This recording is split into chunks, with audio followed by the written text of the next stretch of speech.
It's about to be spooky season, so what does Nike do with the Nike Kobe 5 Protro? Spookifies it. If that's what you want to call it, sure. I find this f***ing odd.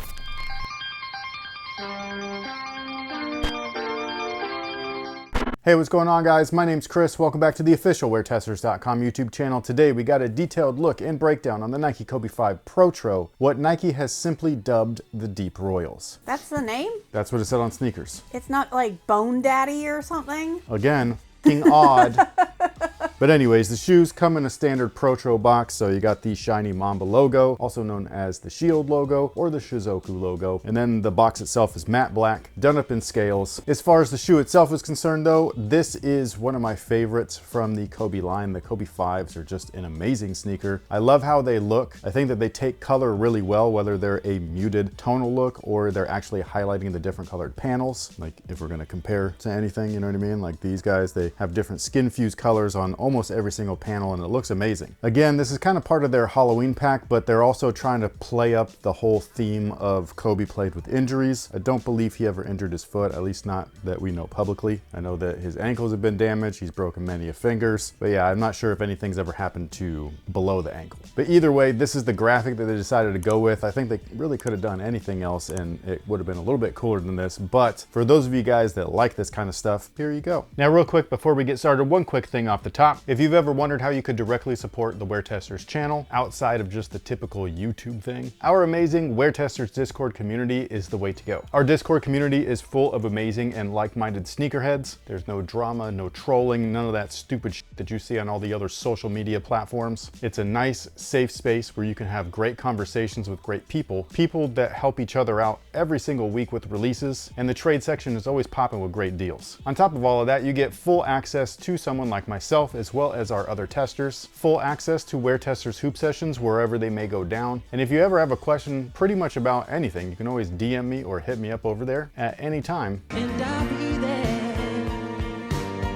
Outside of all of that, we have frequent giveaways. They're super easy to enter, and it's the only place to enter WearTesters official giveaways. Again, our WearTesters community is amazing, and it's the best way to directly support this channel. So if you're interested, click the link down below in the description box. It'll send you over to WearTesters.com where you can read a little bit more about it and decide if it's the right move for you. And with all that being said, the traction itself is just like the rest of them. However, this outsole is not just translucent, but it also glows in the dark. There's also like little hits along the skeletal structure or graphic and everything that do glow as well. It's really hard for me to get that stuff on camera, so I really hope that I've been able to accomplish at least a little bit of it. The traction itself is that Kobe heartbeat pattern. For those of you guys that weren't around like 10 or so years ago when the shoe originally released, that was the whole theme behind the outsole. I know it's a little difficult to see on this colorway because, you know, it's clear, but that was the whole thing. It was just all about his heartbeat, his passion, his drive for the game, his Mamba mentality, if you will. And this stuff works really well. It's not super durable or anything like that, but if you're an indoor player, this is an awesome sneaker. The glass-based carbon plate is still in place at the midfoot. It's isolated to just this zone, so it doesn't go into the forefoot or anything like that. It does its job really well. It's mostly there for torsion rigidity, so you don't over twist while wearing the shoe, which would cause a foot injury.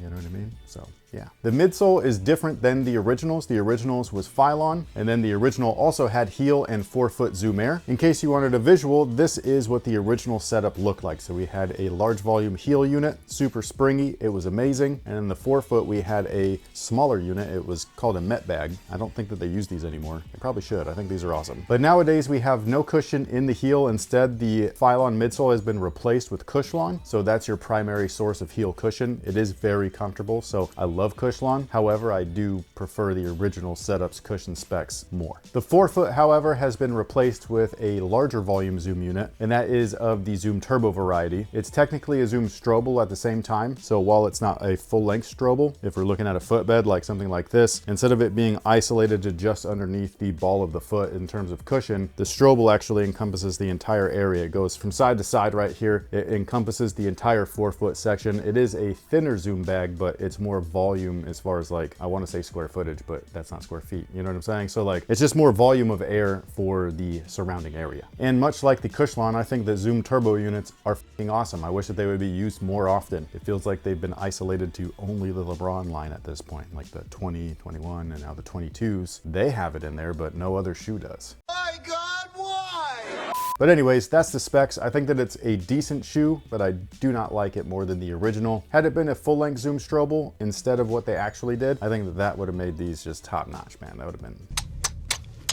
Now the upper is what they used to call skin wire, and it's the second rendition of fly wire. So if you look back here on the Kobe section, we've got the Kobe Force, and this is first generation fly wire, made its debut on this model as well as that year's Hyperdunk, the original Hyperdunk. And then the following year, they followed it up with the Nike Kobe 5s and the skin wire stuff. They also used this in that year's Hyperdunk as well. But the skin wire or skin fuse, whatever it is that they called it, I can't remember at this point. All I know is that it was skin something. Basically, it's just very, very thin TPU, so it's all plastic. It's a full-on sheet, and then they put the little panels on there, which you can actually see throughout the upper. Again, it's not highlighted as well in this colorway when you're looking at something like that Chaos colorway or maybe like the Bruce Lee's or whatever, but either way, you could see that the toe panel's there, the main shell is there, the eye state panel is there, and once all of those little pieces are in place, they hot melt it, which is like with a heat press essentially, and it bonds all of those panels together. It makes them stronger, but still very thin and flexible, so it makes the shoe super lightweight, but also extremely durable. And the fly wire areas are still there. It's really hard to see on this colorway, but there's this little strand sandwich between the midfoot's, you know, paneling and everything. It's a shoe that definitely requires break-in because of the plasticky upper, but once it does, man, this is one hell of a basketball shoe. The tongue is Nike's Torch system, and it's one of my favorite things ever on basketball shoes besides Zoom Air. I don't know why they don't use this feature very often either. It's super breathable, but it also protects from lace pressure. It's little foam pads, but they're cut out in honeycomb shapes. I really miss this stuff. I wish that they would use it more often. Instead, we get thin, cheap mesh, and it sucks. The Kobe logo is still at the top of the tongue, looks fantastic. An external heel counter right there in the rear. Again, this colorway looks amazing. I just wish that this graphic was not on there. This looks like an alternate draft day colorway if you're a Kobe fan. This looks like it could have been an alternate one with this really deep, almost purpley looking royal, and then the teal accents. I mean, they were so close to hitting it out of the park. And before I forget, the insole is this cheap piece of shit right here. You could take it out and replace it with anything that you'd like, or you could just leave it. It's up to you. As far as fit is concerned, they do fit true to size. Just note that they are a little bit snug. But if you wear Kobe's, you already know about that. I would say that they're not as snug as the Kobe 8 Protros. So if you're wondering about that, like that was the one Protro that it seems like everybody was able to get recently with all the Team Bank colorways. Don't compare that size to this one. These fit more true to size, more relaxed than that, even though they are a little snug. But again, go true to size for most. You should be good to go, especially if you're looking to play basketball in these, which I hope that you are. And no, you don't have to. Not gatekeeping. It's your shoe. Do what you want with them. I'm just saying, it's a fantastic basketball shoe. I hope that whoever bought them is able to experience it. And with all that being said, what is today's question of the day? Do you think Chris could ever repeat the naughty names for private parts he did for one of your first sponsored ads? How many takes did it take to get that filmed? And what was your favorite name that was used? I think they're talking about the Manscaped ad. Yeah. So, yeah. So Clamhammer is the one that I remember. We still like... Yeah, we still reference joke about that. it. Yeah, like we'll walk around and talk about, well, I'll walk around and talk about the Clamhammer, but you know what I mean? I can't remember any of the other ones. I know. But I know that you wrote that script, and I told you what I wanted. Yeah. Like I was just like, we're gonna kind of do like a Deadpool-y type of thing where it's very Ryan Reynolds-y and stuff, and it's super sarcastic, but it's talking about all of the funny things, but I want all of the names, and so we made a list of all of the alternate names that you can call your stuff. I literally Googled top 100 alternate names for...